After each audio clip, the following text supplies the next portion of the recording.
주내게 복 주사 주 너를 지키시고 은혜 베푸시는 그 얼굴 비추사 평안 주네.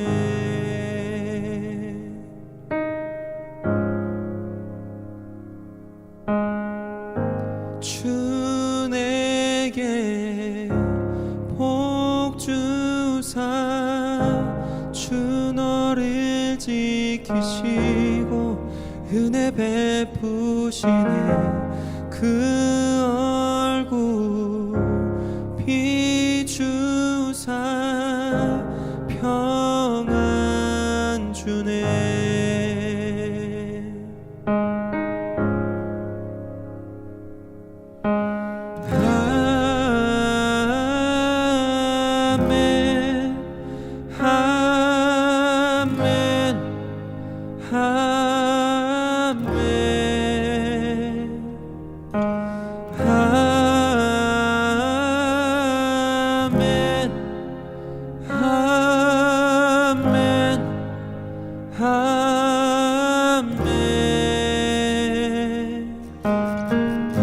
주 내게 복 주사 주 너를 지키시고 은혜 베푸시네 그 얼굴 비추사 평안 주네.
주의 은혜 너의 위에 천대까지 흘러가리. 너의 가정 너의 자녀 그 자녀의 자녀까지 주의 은혜 너의 위에 천대까지 흘러가리. 너의 가정 너의 자녀 그 자녀의 자녀까지 주의 은혜 너의 위에 천대까지 흘러가리. 너의 가정 너의 자녀 그 자녀의 자녀까지 주의 은혜 너의 위에 천대까지 흘러가리. 너의 가정 너의 자녀 그 자녀의 자녀까지 주의 임재 앞서가며 지키시고 동행하리. 둘러싸고 세우시며 주가 너와 함께하리. 아침에도 저녁에도 너의 모든 주님에도 슬플 때도 기쁠 때도 주님 너를 위하시네 위하시네 위하시네 위하시네 위하시네 위하시네 위하시네 위하시네.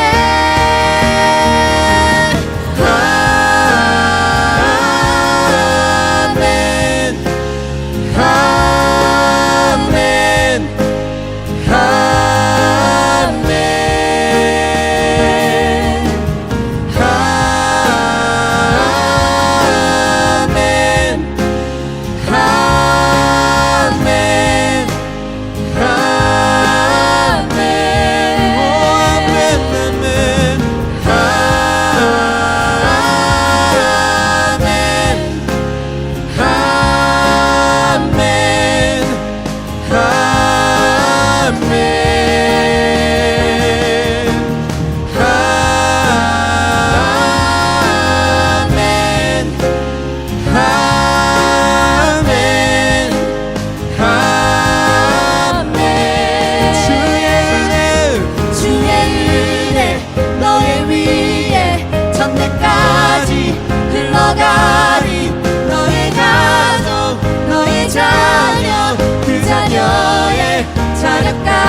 너의 모든 주님에도 슬플 때도 기쁠 때도 주님 너를 위하시네 위하시네 위하시네 위하시네 위하시네 위하시네 위하시네 위하시네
아멘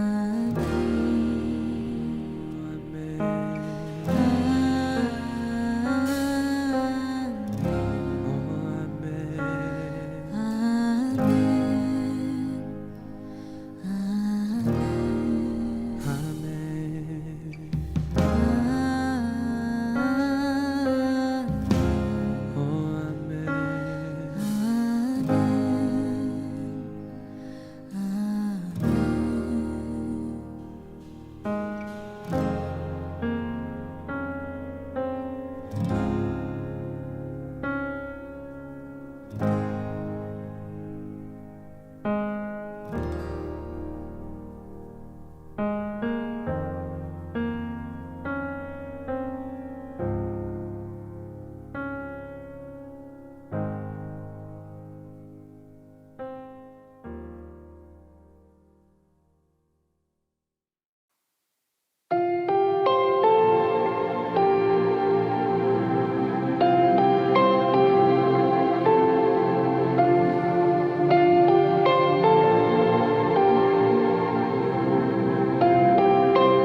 말씀하시고 회복해 하시네. 주의 사랑이 다시 살게 하시네.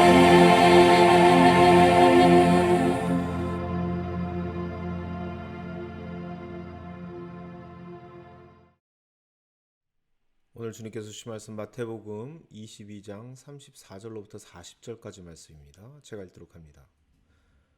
바리새파 사람들이 예수가 사두개파 사람들의 말문을 막아버리셨다는 소문을 듣고 한자리에 모였다. 그런데 그들 가운데 율법교사 하나가 예수를 시험하여 물었다. 선생님, 율법 가운데 어느 계명이 중요합니까?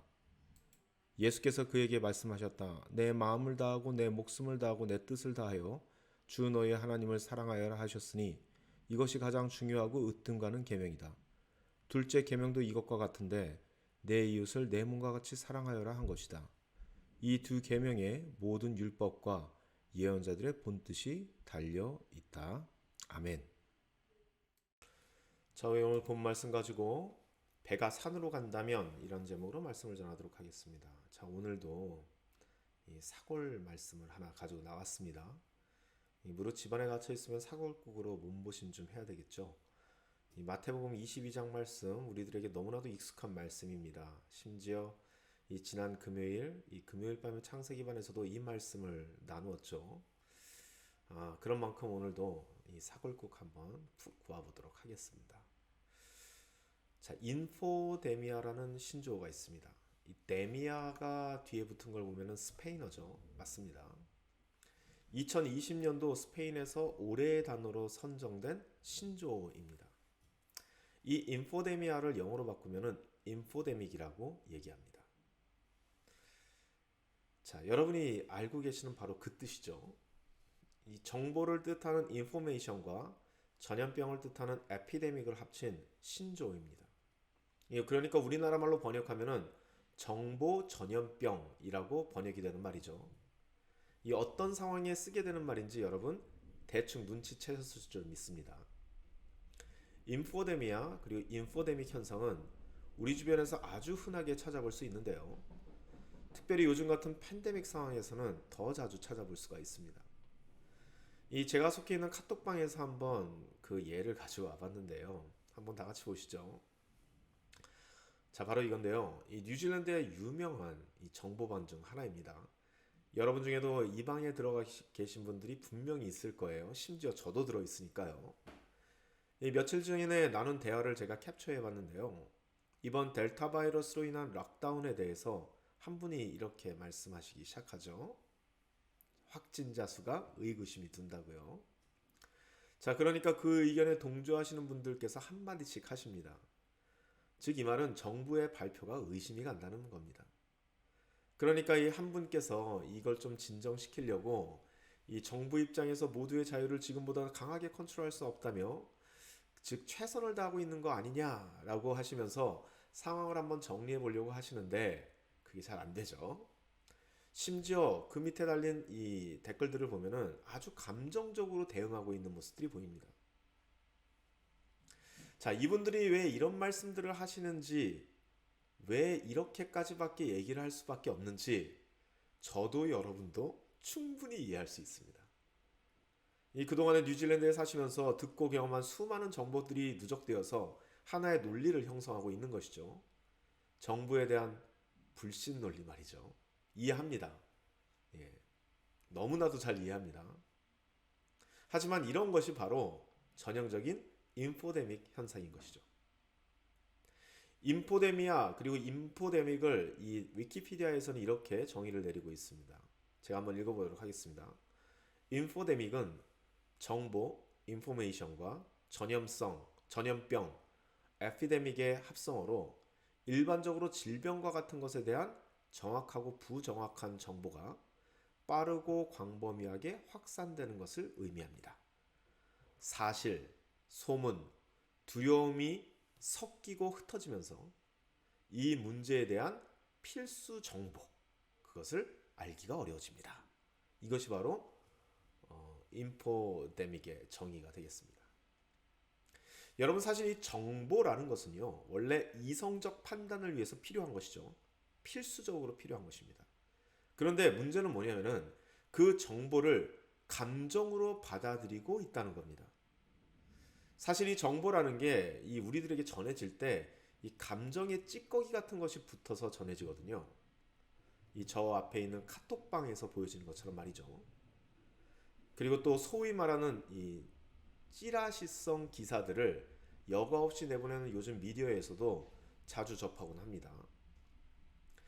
특별히 요즘처럼 정보를 쉽게 접할 수 있는 사회에서는 정보가 이성적인 판단을 돕는다기보다는 오히려 이성을 마비시키고 감정적인 선동을 하는 것을 많이 볼 수 있습니다. 그래서 정보가 많으면 많을수록 원래 마음이 편안해져야 하는데 오히려 불안해지고 화가 나고 공포스러워지는 것이죠. 여러분, 원래 공포라는 것은 알 수 없는 것에서 태어나 불확실성을 먹고 자라난다, 이렇게 얘기하지 않습니까? 그래서 우리는 공포를 극복하기 위해서 지식을 모으는 겁니다. 즉 정보를 모으고 있는 것이죠. 알면 불안하지 않고 두렵지도 않으니까요.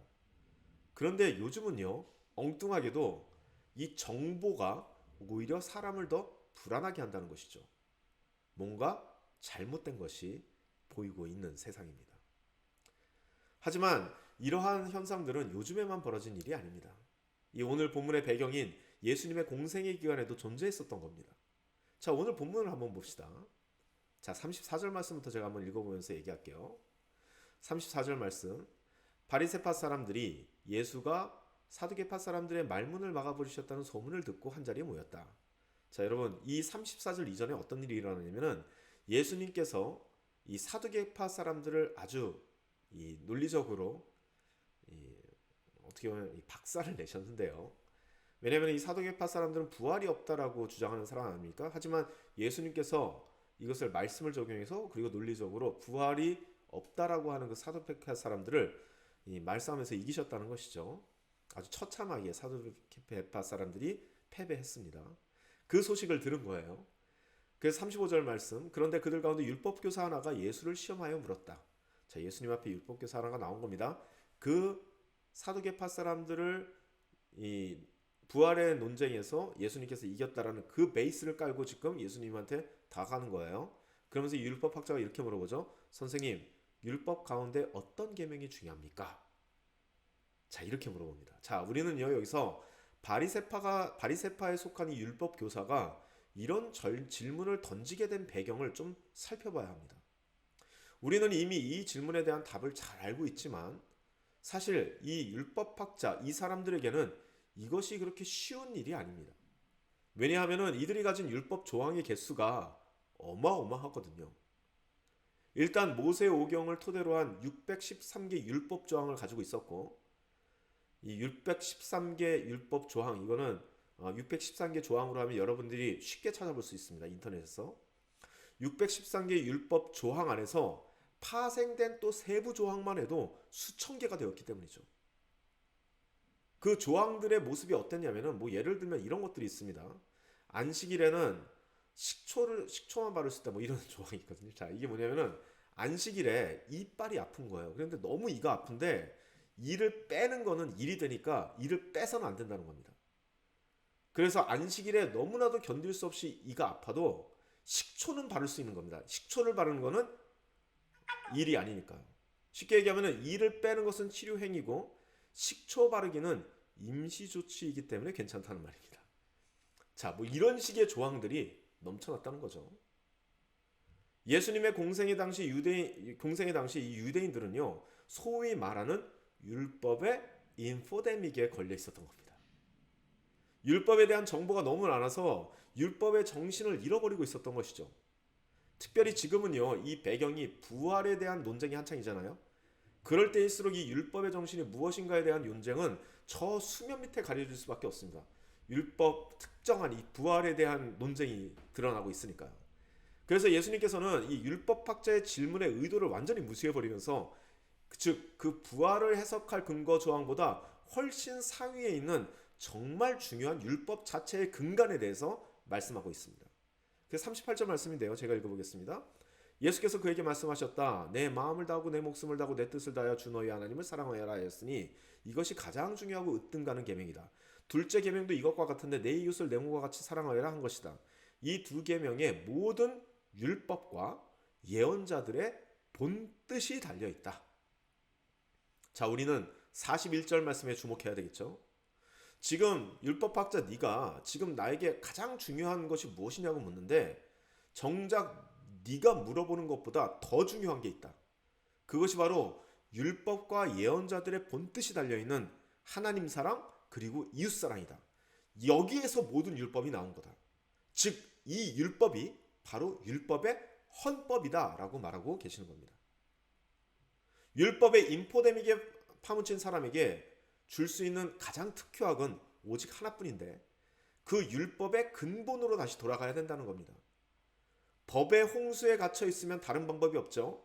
헌법재판소로 달려가야 하는 것입니다. 사실 이러한 현상은 우리가 살고 있는 이 현대 교회 안에도 발생하고 있습니다. 아주 지속적으로 발생해 왔죠. 교회사 안에서 참 중요하지도 않은 것들을 중요한 것처럼 생각하는 너무나도 많은 조항들이 지금 이 교회 문화 속에서도 깊이 자리 잡고 있으니까요. 지금도 진행되는 수많은 것들이 있지 않습니까? 뭐 성례전에 관한 거라든지 성찬식에 관한 거라든지 아직까지 결론을 내지 못하는 그러한 중요하지 않은 그러한 조항들을 가지고 아직도 싸우고 있습니다. 수많은 예가 있지만 굳이 지금 이 자리에서 다 그 이야기를 하진 않겠습니다. 여러분, 사공이 많으면 배가 산으로 간다는 말이 있습니다. 너무 많은 율법은 하나님의 뜻을 엉뚱한 데로 몰고 가는 것이죠. 예수님께서는 공생애 내내 구원의 방주를 엉뚱한 곳으로 자꾸만 끌고 가려고 하는 그 율법 학자들과 싸워 오셨습니다. 자, 그렇다면요, 우리들은 예수님과 그만 싸웁시다. 자, 말씀을 정리합니다. 락다운이 쉽게 풀릴 것 같지 않습니다. 참으로 많은 뜬소문들이 그리고 판타지 같은 음모론들이 정보라는 형식으로 우리에게 너무나도 쉽게 다가오는 그러한 시대에 우리는 지금 살고 있습니다. 이 어르신들의 카톡방에만 보던 그런 정치적 음해 정보들이 이제는 일반 정보방에도 판치면서 불안과 공포를 조성하고 있습니다. 저도 예전역에 음모론에 깊숙이 들어간 적이 있는 사람인지라 그 음모론에 들어가는 상황을 잘 알고 있습니다. 사실 그때는 재미가 있어서 그걸 들어갔었거든요. 뭐 여러분이 흔히 아는 정말 인간이 달에 도달했는가 그런 음모론들 말이죠. 그래서 그 상황을 제가 잘 알고 있습니다. 그런데 언젠가 제가 그 재미로 보던 음모론들을 제 자신이 믿기 시작하는 것을 보고서는요, 전 거기서 금세 빠져나왔거든요. 그때까지만 해도 극소수의 사람만이 이런 음모론을 향유하고 있었기 때문에 일종의 마이너한 취미생활 같은 거였기 때문에 제가 빠져나올 수 있었는데요. 그런데 지금처럼 음모론이 메이저한 시대라면은 저도 과연 빠져나올 수 있었을까 생각합니다. 공포와 불안을 조성하는 수많은 음모들이 정보라는 형태로 떠돌고 있습니다. 정말 핸드폰 열어서 언제나 정보를 검색할 수 있는 이 시대에 얼마나 많은 정보를 가지고 있느냐는 더 이상 중요한 것이 아닐 것이라 저는 생각합니다. 이러한 시대에 정말 중요한 것은요, 정보를 습득하는 능력이 아니라 그 정보를 처리하는 능력입니다. 오늘 본문에서 예수님께서 제시하셨듯이 수많은 정보 안에서 그것을 처리할 수 있는 그 처리하는 가장 첫 번째 스텝에는 바로 그 정보들의 본뜻으로 돌아가는 스텝이 있어야 될 것이라 저는 믿어 의심치 않습니다. 지금 나에게 전달되고 있는 이 수많은 정보들을 그 율법의 본뜻에 적용하여 하나하나 해석해 보면서 나의 이 소중한 인생이 정말 산으로 가지 않도록 든든히 붙들어 맬 수 있는 지혜로운 저와 여러분이 되시기를 간절히 소망합니다. 기도하시겠습니다.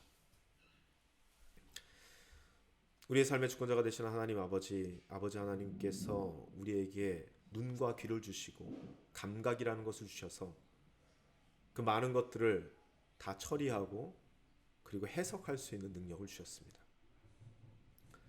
하지만 정보의 홍수가 일고 있는 이 세상 안에서 우리는 그 정보가 가지고 있는 감정적인 여러 기제에 막혀서 정작 정보가 담고 있는 기본적인 본질에서는 우리들이 벗어나 있는 것이 아닐까 생각합니다.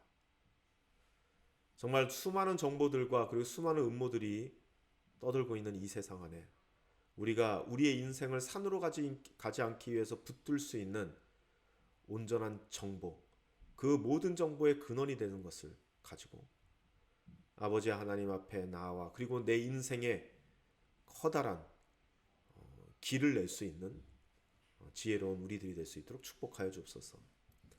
이제는 우리를 주께까지 사랑하신 우리 주 예수 그리스도의 벅찬 은혜와 우리를 사랑하사 독생자 예수를 이 땅에 보내신 하나님 아버지의 극진하신 사랑과 우리의 삶의 인도자이자 보혜사 되시는 성령님의 사귐이 여기 모인 주님의 자녀들 가운데 영원토록 함께하기를 간절히 축원하옵나이다. 아멘. 자, 모든 예배를 마쳤습니다. 우리 다 같이 줌에서 뵙도록 하겠습니다.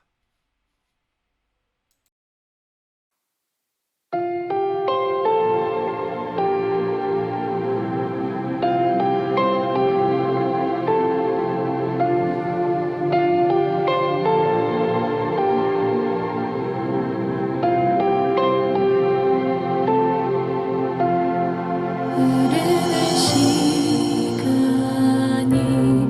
한숨만 남기고 반복된 실패 속 지쳐가